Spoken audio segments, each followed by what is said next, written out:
Olá, em mais um podcast do mestrado da Faculdade Milton Campos, o mestrado em Direito nas Relações Econômicas e Sociais.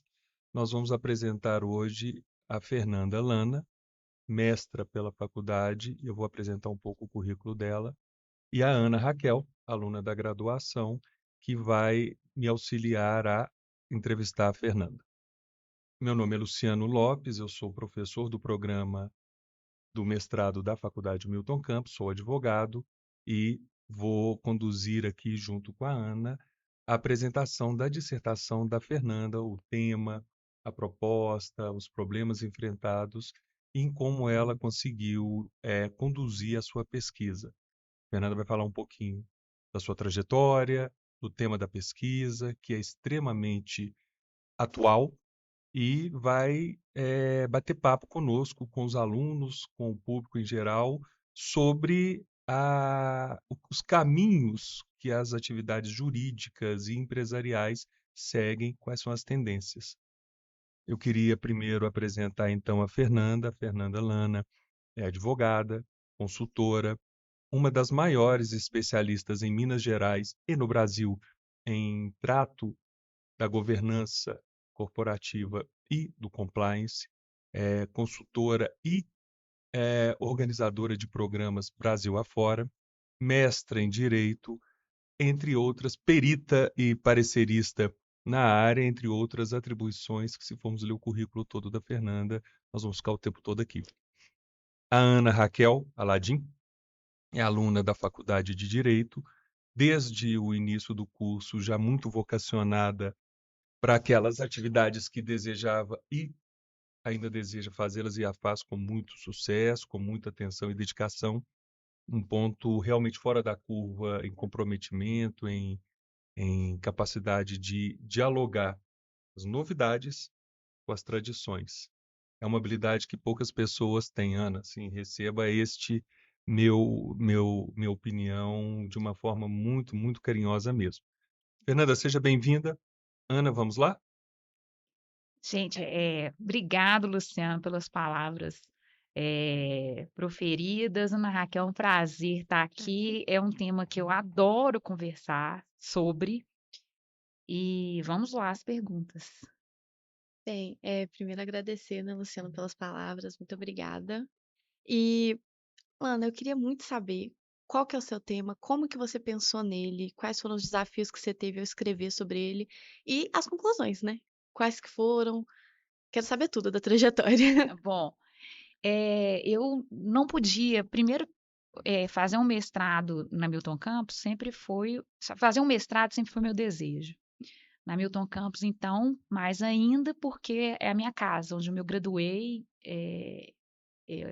onde eu me graduei, finalizei em 1997. Então, sempre foi um sonho. Eu nunca tive tempo, nunca tive dinheiro, nunca tive condição de fazer. Então, logo eu saí da faculdade, o mestrado já inaugurou aqui na faculdade, eu não tinha a menor condição de fazer. E foi muito bom eu ter feito no momento que eu fiz, ter concluído o ano passado, porque provavelmente se eu tivesse feito, se eu tivesse engrenado junto quando eu me formei na faculdade, eu teria feito por um outro tema que absolutamente não tinha nada a ver com a minha trajetória profissional, né? O compliance caiu no meu colo, literalmente caiu no meu colo. Ele caiu no meu colo em 2005. Eu estava numa organização multinacional e eu participei de um grupo com outros profissionais nessa empresa para a gente adequar a empresa à lei Sarbanes-Oxley, a SOX, né? Que é uma lei que todas as empresas que desejam lançar suas ações na Bolsa de Nova York, Estados Unidos, elas têm que obedecer. Então, esse trabalho caiu no meu colo na época, e eu, junto com um time, né, uma pessoa, a gerente da área de planejamento estratégico, era eu, a gerente da área de planejamento estratégico, da contabilidade, da auditoria,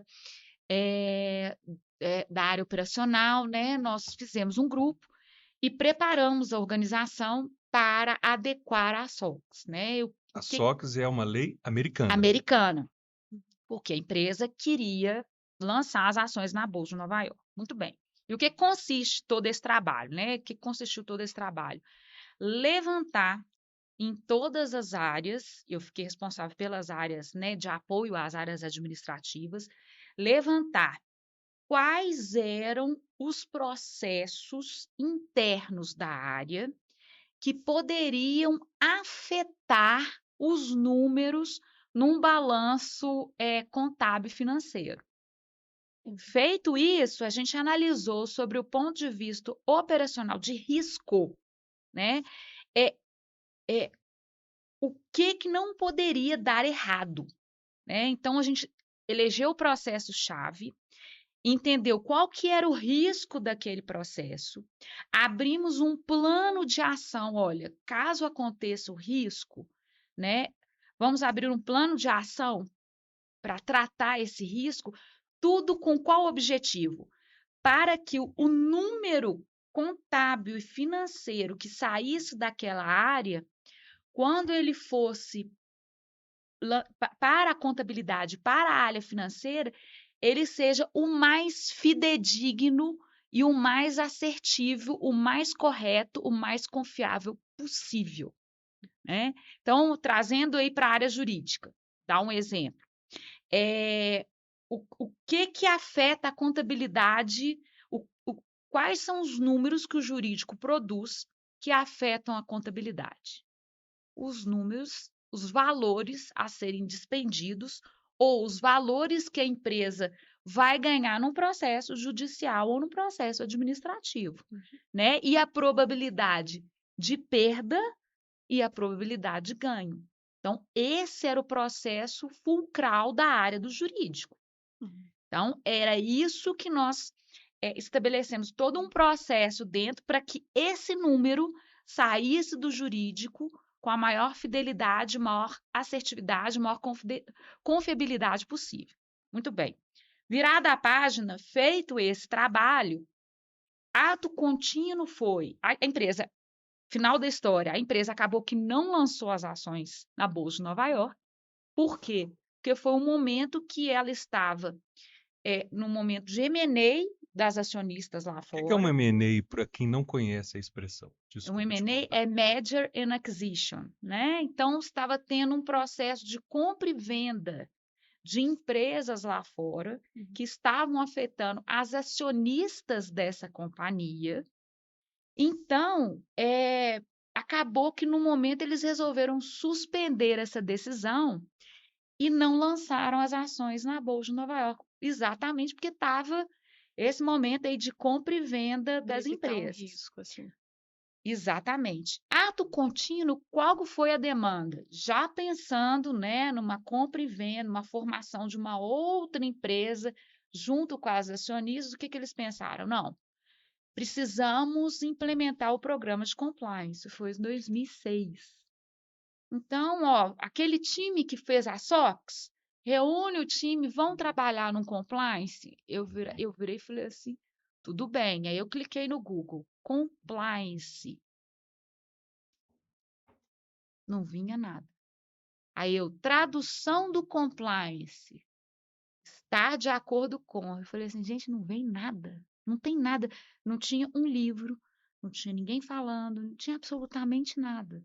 Então, o que esse grupo, eu fiz parte desse grupo, o que eu fui responsável? Fui responsável por montar o programa de compliance com relação à área jurídica, mas eu não sabia nem como começar a fazer. Então, eu, em contato com as advogadas lá fora do grupo, nós começando, que já estavam com esse processo mais avançado, né? Elas viraram para mim e falaram assim: não, Fernanda, começaram a me mandar um monte de material, um monte de e-mails sobre, um monte de temáticas do compliance e as questões de corrupção. Eu virei e falei assim: bom, aqui no Brasil nós não temos uma lei anticorrupção ainda.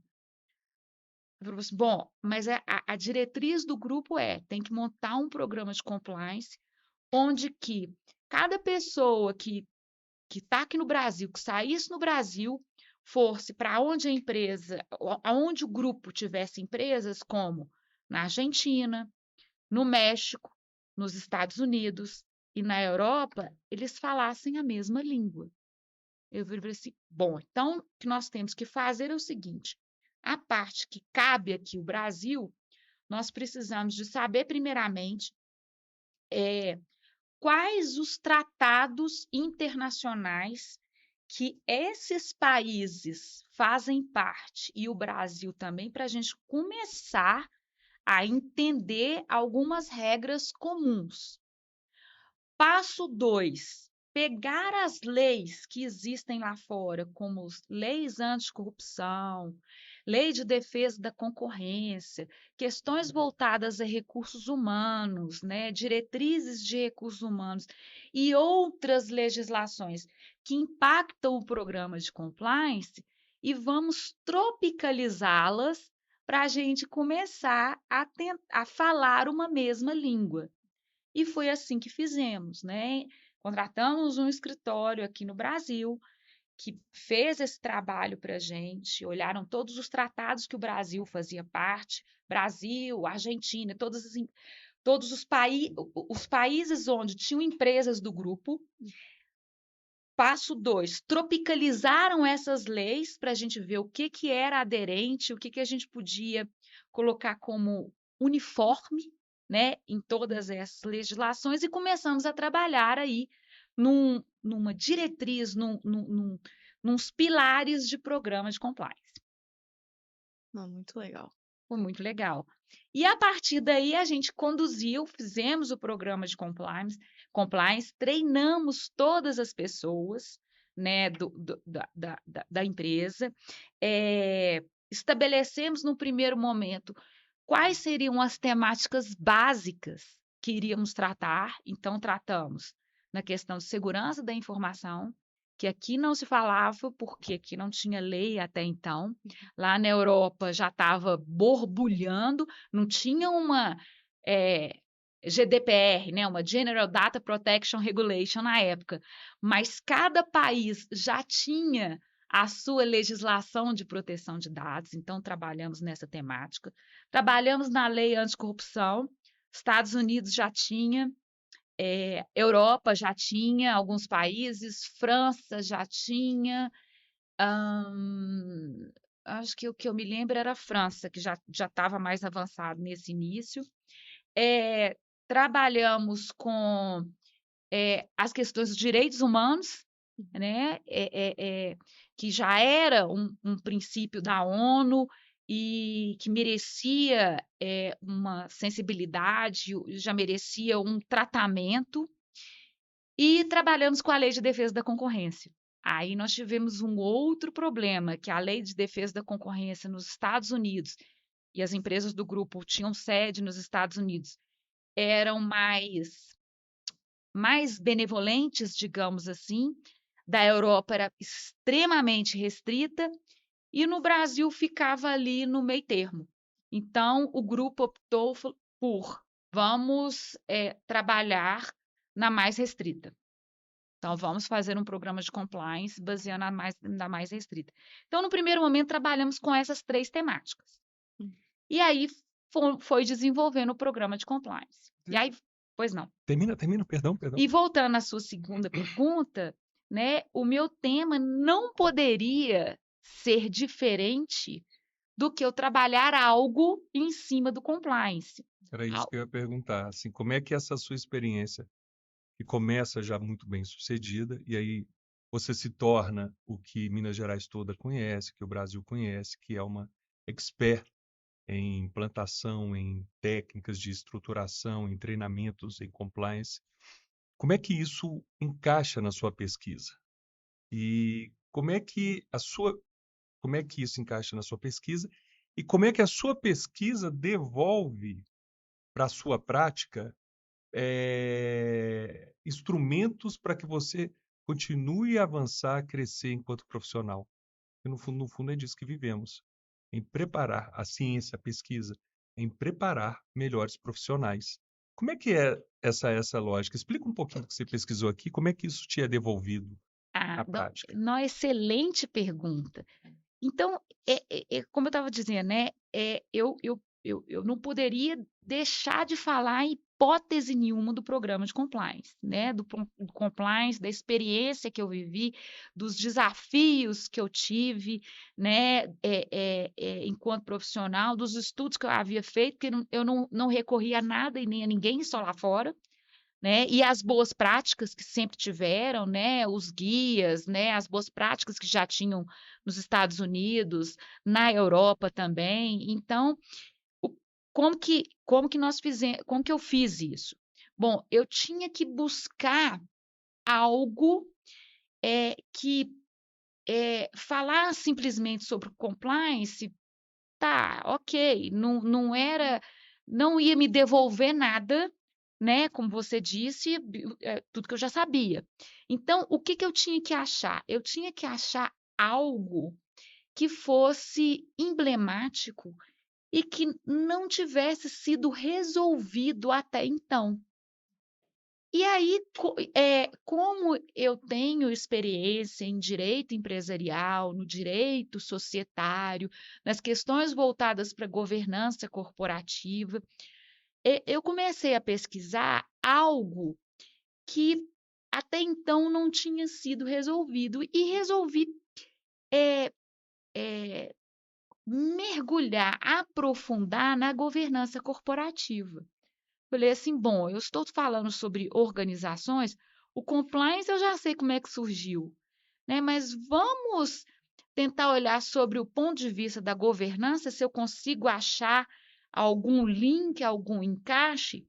E aí, nas minhas pesquisas, eu de fato encontrei, né, as questões, a origem da governança corporativa, que foi lá na época das grandes navegações, lá no século XVI, e que culminou também, né, professor Luciano, com as primeiras fraudes que foram levantadas, né, Pelo menos documentadas, né? documentadas, né, ou registradas, Registradas. digamos assim, não só da questão da lavagem de dinheiro por parte dos piratas, mas também eu aprofundei com relação à questão da governança, que lá nas grandes navegações, né, nas companhias das Índias Orientais, que era muito diferente das empresas da época, que eram organizações familiares, a Companhia das Índias Orientais eram formadas por sócios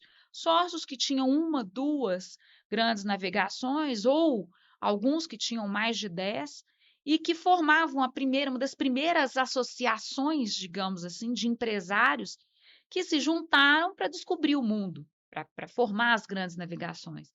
E aí, o que eles começaram a fazer?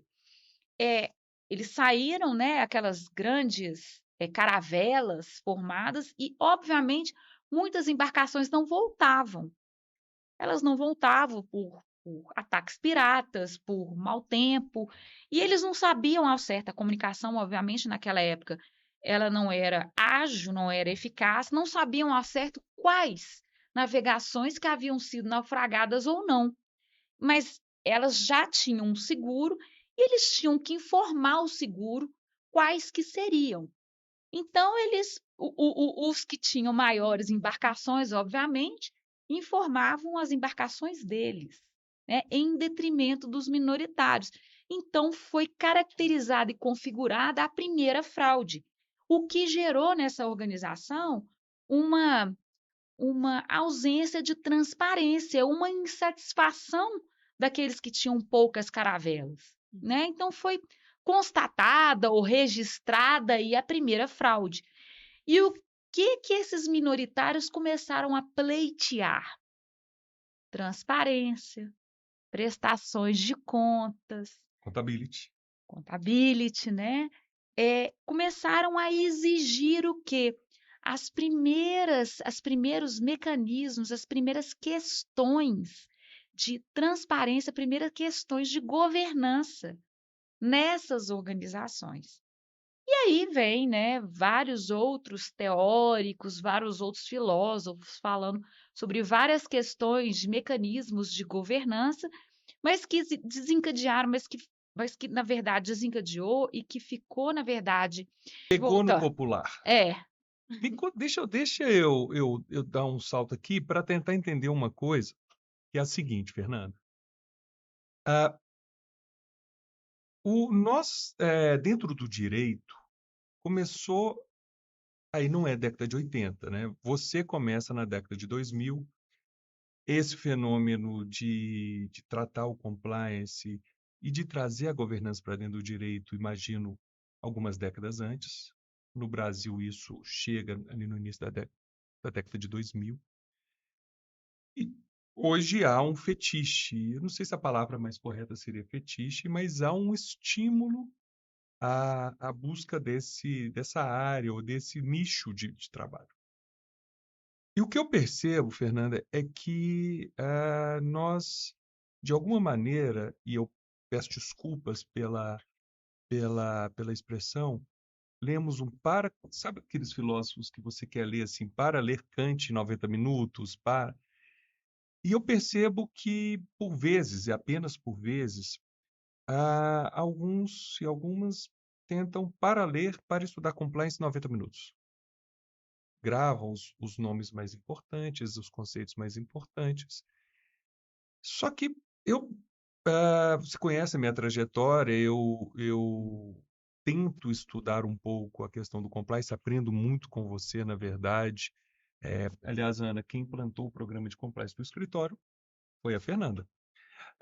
E, aliás, identificou várias das questões que nós precisamos ter cuidados. Assim, é excelente.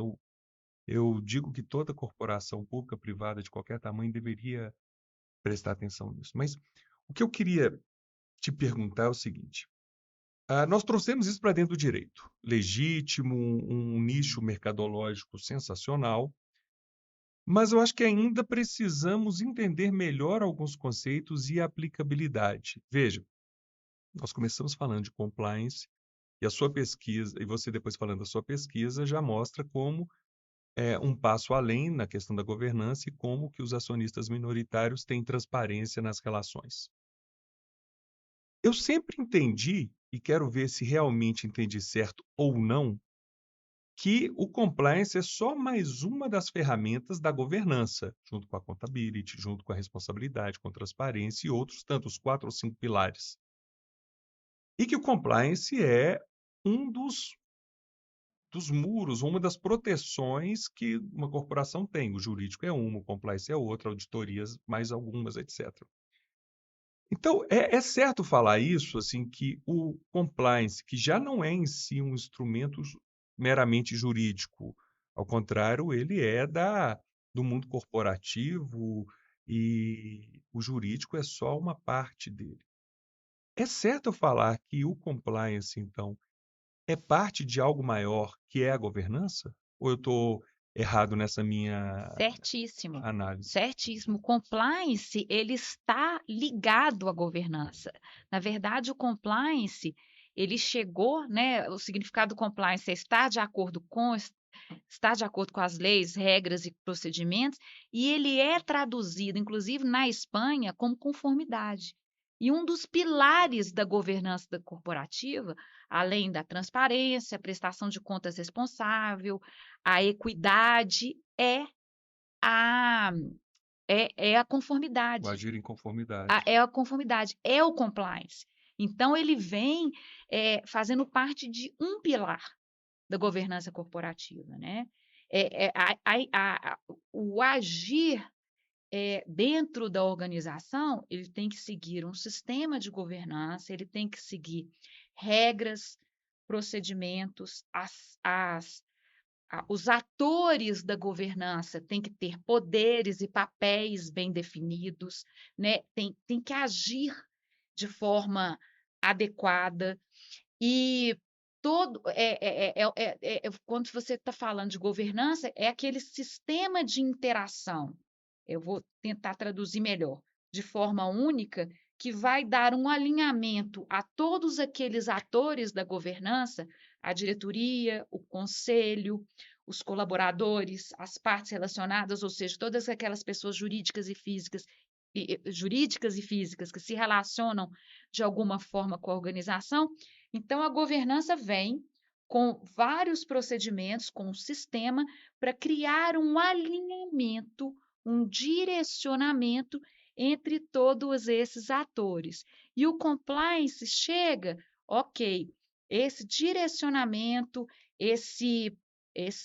todos esses procedimentos, eles têm que ter a integridade, eles têm que estar pautados em uma diretriz maior, em valores uniformes, em procedimentos e regras determinadas pela alta liderança, que ela não vai abrir mão, ou seja, todos aqueles que trabalham dentro daquela organização, independentemente do órgão e da posição que elas ocupam dentro daquela organização, vão ter que seguir. Então, ele vem como algo a mais. E você falou uma fala muito importante, quando você fala da importância do compliance dentro das organizações, né?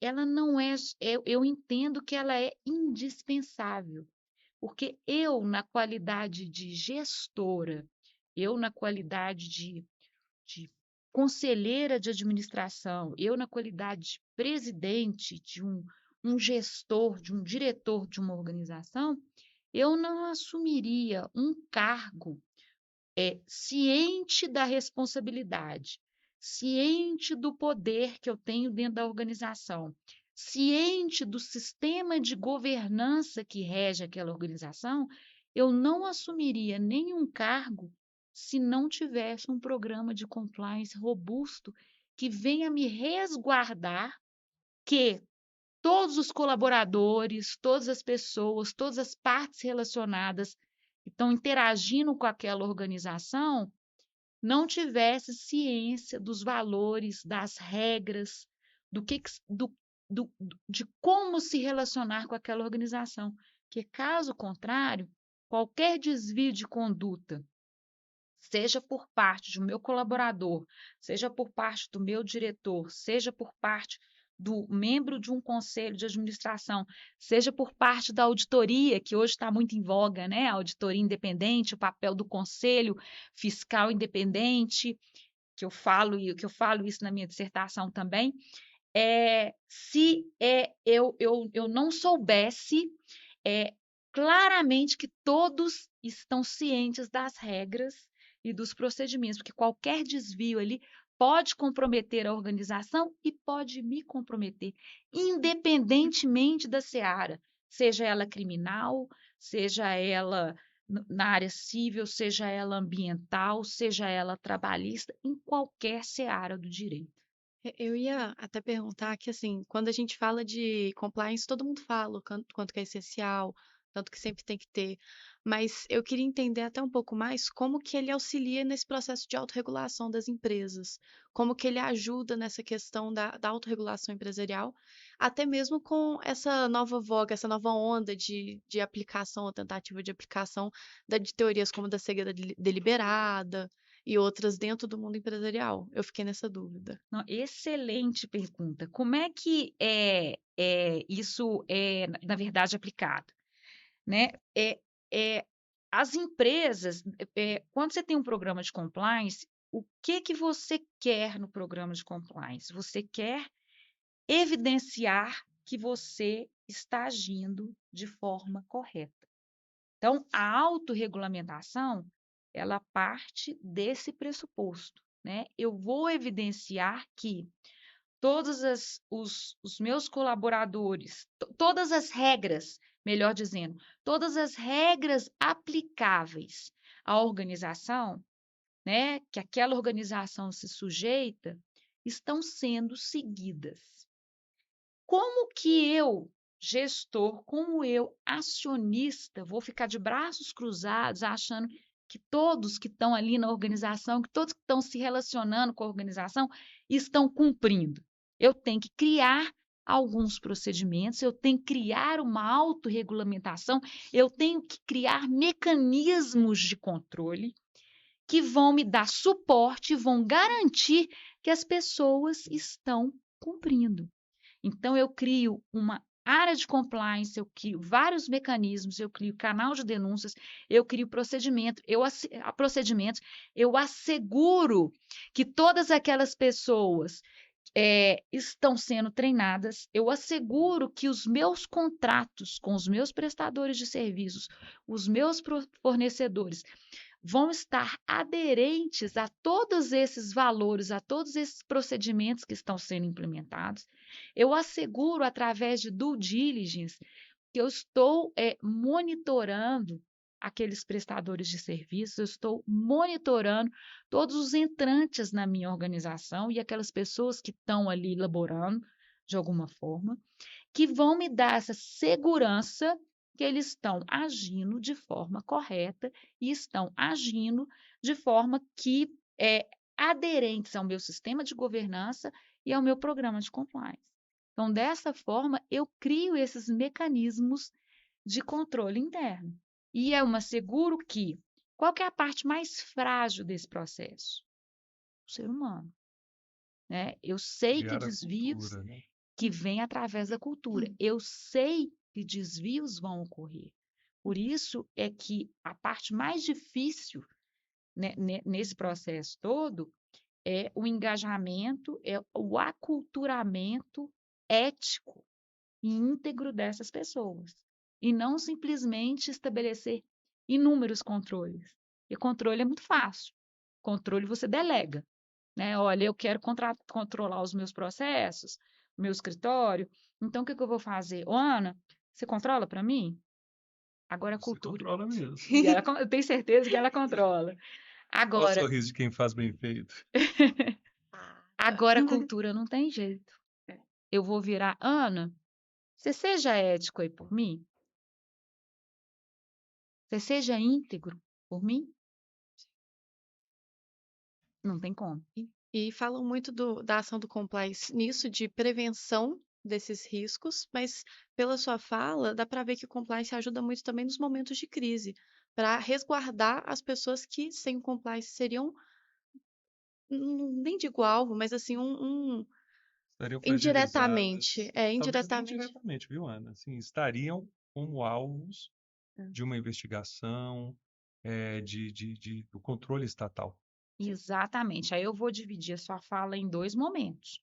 Né? Primeiro, quando a gente tem um programa de compliance, primeiro passo, a gente mapeia todos esses riscos já inerentes da organização. Então, muitos desses riscos que estão aí ou que não se materializaram ainda, ou estão nas vias de, eles conseguem ser mapeados, né, diagnosticados, tratados e implementado um plano de ação. Ok. Me permite. Pois não. Reservada a total confidencialidade que nos une eticamente em uma carreira, Ana, a Fernanda, convidada que foi, implantou o programa de compliance no meu escritório, onde você faz o estágio junto comigo. E foi um trabalho longo, muito bem organizado, com as cláusulas de confidencialidade. Você se lembra que quando chegou lá, a primeira questão, a Sim. quantidade de formalidades? Sim, muito papel assinado. Todo um protocolo de prevenção, de proteção da atividade, de proteção sua. E a Fernanda não rompo aqui com a confidencialidade do trabalho feito, mas ela identificou os pontos frágeis, os pontos que não tinham fragilidade. Em um específico, isso não é nenhum objeto de constrangimento e de não publicização, a Fernanda identificou que, tal como a grande maioria dos escritórios de advocacia, nós tínhamos uma dificuldade com o trânsito, com a circulação de dados. Sim. Né? O prazo, a comunicação com o cliente é sempre uma atividade meio que é muito importante de ser bem feita. E talvez seja a diferença na escolha de uma contratação e no resultado final. E assim, então, outros pontos frágeis, nós fomos muito bem avaliados e estávamos no caminho. E na questão da transferência da comunicação, foi feito um plano de ação. e resultou no modelo que você conhece lá hoje, de formalidades que organizam toda a atividade. Então, veja, nesse momento, devolvendo a palavra para a nossa protagonista, ela cria as formalidades, primeiro analisa, explica as fases que você ali encontrou e, e que nos deu a solução. Uhum. Então, primeiro eu fiz um levantamento de todos os procedimentos dentro do escritório e fiz as entrevistas com todas as pessoas e identifiquei os riscos ou, digamos assim, pontos frágeis. Com base nesses riscos e pontos frágeis identificados, é que foram criadas todas essas formalidades, todos os procedimentos, de forma a tentar resguardar que isso venha a acontecer, né? E treinando as pessoas de forma que isso venha a acontecer. E estabelecendo, né, a importância da comunicação interna, a importância de assegurar a informação confidencial dentro da empresa, dentro do escritório, a questão de você informar ao mercado que você tem um programa de compliance, que você tem um programa de integridade e que você tem regras e procedimentos internos, que a sua organização tem regras e procedimentos internos que vão resguardar não só, né, as atividades do escritório, mas que todos os clientes que vão ali receber uma prestação de serviços, né? Eles vão ter ciência, bom, com aquele escritório, eu tenho certeza que as minhas informações vão estar dentro de uma regra de confidencialidade, que a comunicação ali vai ser feita com essa pessoa, que é um escritório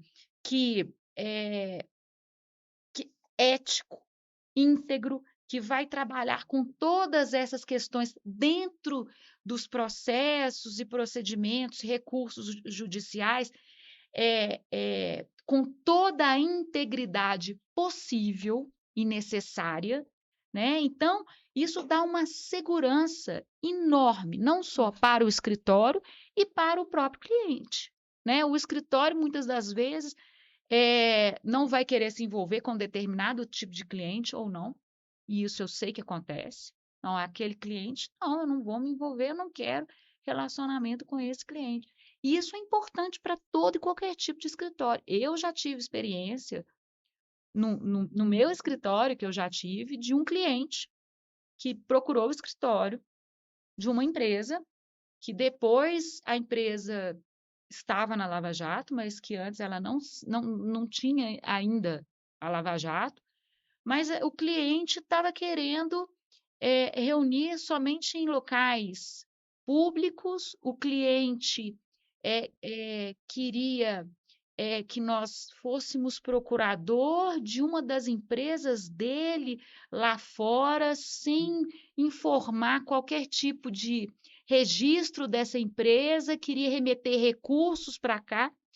E nós fizemos uma série de diligências prévias junto ao cliente e chegamos à conclusão lá no escritório, dizendo o seguinte: olha, nós não vamos aceitar esse cliente. Por mais que ele nos queira pagar, ele não informou a origem do dinheiro, ele não informou o registro da empresa dele, ele não informou adequadamente as razões pelas quais ele quer montar essa empresa.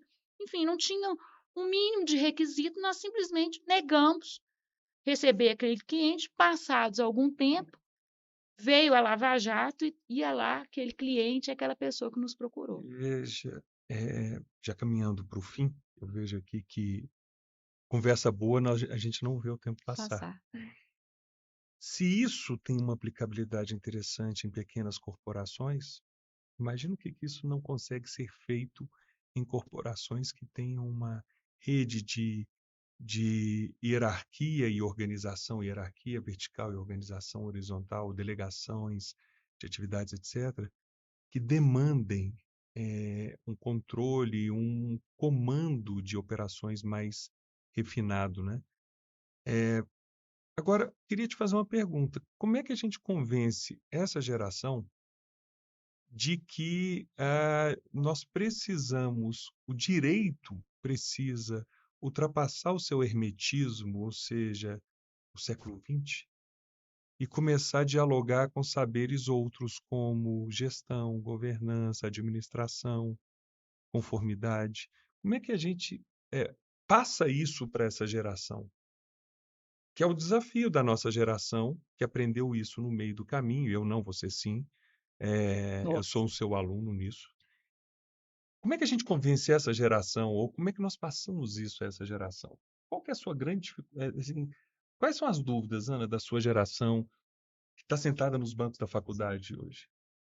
Olha, eu acho que a gente tem já uma visão bem diferente pelo fato que, por exemplo, eu já nasci depois do mensalão, né? Eu nasci, quando eu tinha uns 10 anos, eu acompanhava a minha mãe nos protestos de Lava Jato, essas coisas, nem sabendo o que estava acontecendo. Então, eu já nasci com esse entendimento de corrupção, de problemas empresariais, de importância de uma boa gestão. Meu próprio pai, ele trabalha com implantação de ISO 9001 e outras coisas, então minha geração, ela tem esse entendimento prévio que às vezes a sua não teve tanto por questões geracionais. Tivemos que aprender no Nós meio do Teve caminho. que um aprender caminho. na Por isso é raça e na muito mais fácil coragem. para a sua geração. É É, muito mais Muito fácil. mais mas eu acho que fácil. assim, a partir da minha geração, vem problemas que não são, como que eu posso explicar isso? Eles são mais intrínsecos do próprio negócio e são mais difíceis de perceber. Eu acho, pelo menos. O que eu vejo muito hoje em dia, por exemplo, que eu acho que ainda falta uma boa tratativa das empresas, é em questão, por exemplo, de gerenciamento de público. Que ao passo que a época de vocês a gente tinha muita publicidade em TV, em rádio, essas coisas, hoje em dia a gente tem o TikTok, a gente tem o Instagram, a gente tem mídias sociais. Então, as empresas, e nisso eu coloco até a compliance e a governança no meio, tem uma dificuldade em pegar os seus valores, em pegar a sua estrutura e conseguir passar isso para o público, para o alcance de público que tem hoje em dia. Então eu vejo diariamente eu vejo empresas passando por problemas éticos e morais, não no sentido dela ter um problema ético, mas no sentido de, ao tentar passar sua mensagem e sua propaganda e seu produto à frente, ela encontra percalços no caminho por conta de não saber passar nessas novas plataformas. E eu realmente não sei Interessante como que a isso. compliance ia Interessante. lidar com isso. Olha, Até teve um recente, só para exemplificar, teve uma empresa recente, agora eu não vou lembrar qual, que ela tinha feito toda uma propaganda sobre inclusividade de plus size, né? Ela era uma empresa de sportswear nos Estados Unidos. Só que aí ela fez uma propaganda passando. Aí tem uma influência nos Estados Unidos que eu gosto muito até, que ela vai em todas as lojas para ver se realmente tem plus size. E indo na loja dela, eles não achou. E aí, na hora de lidar com essa crise, a empresa não soube lidar com a crise, não soube postar o que tinha que postar, reavaliar a situação, e aí eles simplesmente tentaram culpar a influencer. Nisso, foi por água abaixo. A empresa praticamente faliu já, por conta de uma interação, um post. Então, assim, é algo que eu acho que a compliance ainda tem que mudar, e é algo que eu acho que a minha geração está muito interessada em ver como que vai lidar com isso. Porque não adianta você tentar auxiliar, fazer toda a hierarquia da empresa, fazer as ramificações necessárias, se um post consegue acabar com toda essa moralidade que a empresa carregava por anos, às vezes. não, você falou um ponto super importante, porque Interessante mesmo. interessantíssimo, um dos mecanismos que tem que existir no programa de compliance é um plano de comunicação. Então, se isso acontece, é porque a empresa não conhece as próprias ramificações da sua comunicação. Ou seja, Ela não tem não uma governança adequada. adequada do seu ponto de vista da comunicação. Não tem uma governança adequada, Se na você não tem uma verdade. governança adequada, você não consegue fazer um pilar dessa governança que proteja exatamente isso. Exatamente, exatamente. E aí, só fechando, que a gente falou sobre tantos assuntos, o papo tá tão gostoso. Pois é, eu queria, o horário já está chegando, que você fechasse um pouquinho, assim, esse bate-papo que nós tivemos aqui. Não, perfeito, eu vou fechar. E aí, o que no frigir dos ovos a gente está falando tanto na minha dissertação de mestrado, né? E qual foi o ponto por onde eu busquei e por onde nem a governança conseguiu resolver até hoje, e o compliance ajuda, mas também não conseguiu resolver a questão do conflito de interesse, né? Que é o ponto, é o marco teórico exatamente da minha dissertação de mestrado, onde numa assembleia, né, geral de acionistas, um dos acionistas foi votar, ele estava conflitado. E aí a CVM entendeu o seguinte: olha, se o voto dele não foi decisivo para a decisão da Assembleia Geral, a gente não precisa de ter controle prévio nenhum. Agora, se ele for decisivo, a gente tem que fazer um controle prévio. Ora, está totalmente contrário às regras de compliance. Compliance não vem para prevenir, mitigar e remediar todos os riscos de integridade, né? A gente não faz o programa de compliance exatamente para mostrar que a empresa está fazendo algo certo e tentar minimizar os riscos de integridade. Se você fala o seguinte, olha, se a pessoa pode voltar conflitada à vontade, se a decisão dela não prevalecer, você está indo contra tudo que foi criado anteriormente, Pode né? até mais, você rompe com a democracia. Quer Exatamente. dizer, democracia, regras só valem se for decisivo. Se for decisivo, Ou seja, não é uma regra do jogo, é uma regra da vitória. é uma regra. Exatamente. Exatamente. Então é completamente contrário. E a gente vê que a CVM e tem assim, aí tecnicamente fala da teoria formalista que precisa desse controle prévio, a materialista fala que não precisa do controle prévio, pode ser a posteriori a decisão. Ora, fez a decisão, aí você vai ter que entrar com uma ação para anular a decisão, tem as consequências daquela decisão que foi proferida e tal. Ao contrário, e a gente vê que a CVM, ao longo da minha pesquisa que eu fiz, ao longo de 20 anos, ela ainda não chegou a uma conclusão, né, só que ela esquece que hoje a governança evoluiu, né? A governança não é mais a governança dos anos 80. Ela evoluiu, ela vem o compliance junto, agora vem o ESG, né? Então, tem mais Social environmental, social and governance. and governance. E onde o pilar do compliance está ali dentro da governança. Então, você tem mais uma questão que é avaliada pelo mercado, né? Que tem uma nota pelo mercado. Então, mais do que qualquer coisa, precisa de ter um controle prévio, faz parte, né, desse sistema todo que foi criado. E mais, né, na minha pesquisa, eu cheguei à conclusão seguinte: essa decisão da CVM contrariou uma própria instrução da CVM, que é a alteração da 268, eu esqueci o nome dela, da própria alteração da CVM, que fala da necessidade de ter o controle prévio. Então, foi essa fechando aí a minha dissertação. E o que casou exatamente toda a minha trajetória profissional, tudo que eu pesquisei, tudo que hoje eu trabalho, hoje, inclusive, eu trabalho não só com compliance, mas tanto quanto com a governança, porque quando você começa o compliance, eu faço a estruturação de governança da empresa como um todo, né, para depois ir para o compliance, porque senão não dá aderência, né, não tem como. Como é que você vai estabelecer a questão estranho, né? vem um corpo estranho que não adere ao que a organização, você não tem papéis definidos, você não tem poderes definidos de cada um, como é que você vem com o compliance e faz aderência? Não dá. Né? Olha só, papo bom, a gente não vê o tempo passar. A gente não vê mesmo. Eu queria, fechando esse podcast, Fernanda, te agradecer pela vinda, por nos dar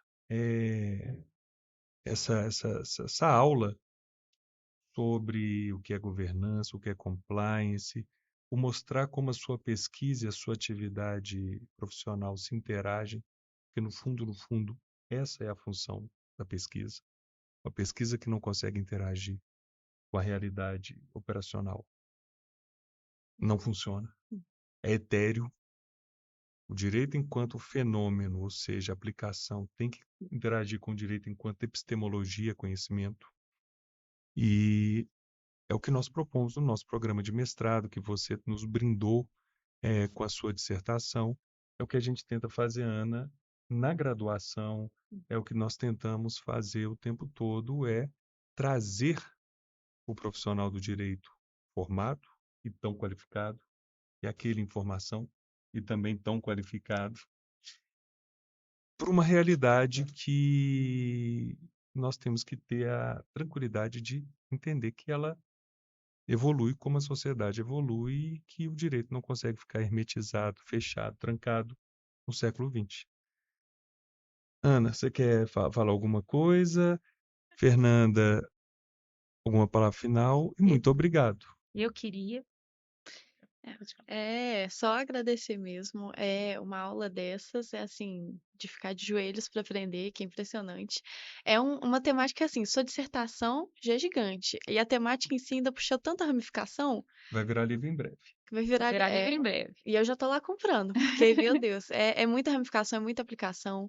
E foi muito bom, de verdade, essa aula, ter essa oportunidade ainda na graduação, de poder aprofundar em uma temática que, assim, já é difícil de entender, e ainda assim eu sentei aqui e consegui entender tudo que você falou. Foi incrível, para mim realmente foi muito bom. E eu acho que todo mundo que tá vendo vai aprofundar muito também, vai despertar muito interesse. E é uma temática que tem que despertar mesmo, que o pessoal tem que estudar mais, que nem você falou, transforma não só empresas, transforma pessoas, traz uma, não é nem ética, um direcionamento para o profissionalismo que é essencial. Excelente. Bom, primeiro eu gostaria de agradecer imensamente o convite feito pelo meu professor, amigo e orientador na dissertação de mestrado, meu mestre, né, meu doutor, o Luciano. Prazer em conhecê-la, Ana Raquel. Foi uma delícia. E esse nosso papo, essa nossa conversa. E eu queria terminar isso dando uma dica, né, para os alunos, para as pessoas que se interessaram nessa temática. Eu falo duas coisas, né? Primeira delas, quem quer trabalhar com compliance e governança tem que ser compliance, né? Não adianta, né? Se a pessoa não é íntegra, não é ética, não tem valores, né? Não tem como ela trabalhar. Eu sou apaixonada porque eu sou assim, né? E eu acho que essa paixão ela tem que ser, ela caminha junto. Você não consegue trabalhar dissociado disso. E um outro ponto que eu falo, né? Eu tenho um aluno que me procurou e a gente está até escrevendo um artigo juntos e ele está querendo ingressar pela tá querendo, ele já trabalha há 2 anos como estagiário em compliance e está querendo aprimorar mais e ele virou para mim e falou assim, Fernanda, o que eu tenho que fazer para me destacar como um profissional nessa área, seja de governança, seja de compliance, qual que é a dica que eu dou? Qual que é a dica que você dá, né? E ele virou para mim e falou assim, o que você acha que eu devo fazer? Pensar fora da caixa. Esse é mesmo. Sair da caixinha. Sair da caixinha. Não fazer o que todo mundo está fazendo. Sair da caixinha. É buscar outras fontes, buscar outros assuntos novos, buscar outras discussões, não ficar restrito aos limites territoriais do Brasil, olhar discussões que estão sendo tratadas lá fora, quantas questões, quantos posicionamentos diferentes, né? O Departamento de Justiça norte-americano, ele tem discussões assim excelentes sobre questões voltadas para compliance, questões voltadas para governança, questões, diretrizes de prevenção, enfim, pensar fora da caixa. Muito obrigada, gente. Muito Foi um obrigado a você, prazer, Fernanda. Luciano, Seja de bem-vindo. coração. Milton Obrigada. Campos sempre foi e sempre será sua casa. Muito Vem para cá obrigada. sempre. Fechamos aqui mais um podcast do nosso programa de mestrado. Eu queria agradecer a toda a direção da Milton Campos, especialmente ao professor André Rubião, que é o coordenador do nosso programa, e convidar todas e todos para os próximos podcasts que serão lançados e que cada um, em seu tempo, apresentará, cada um deles, uma aula sobre um tema diferente, sobre uma questão diferente. E é isso. Ana, muito obrigado. Obrigada. Fernanda, muito Obrigada. obrigado. E fechamos mais esse podcast. Eba! Foi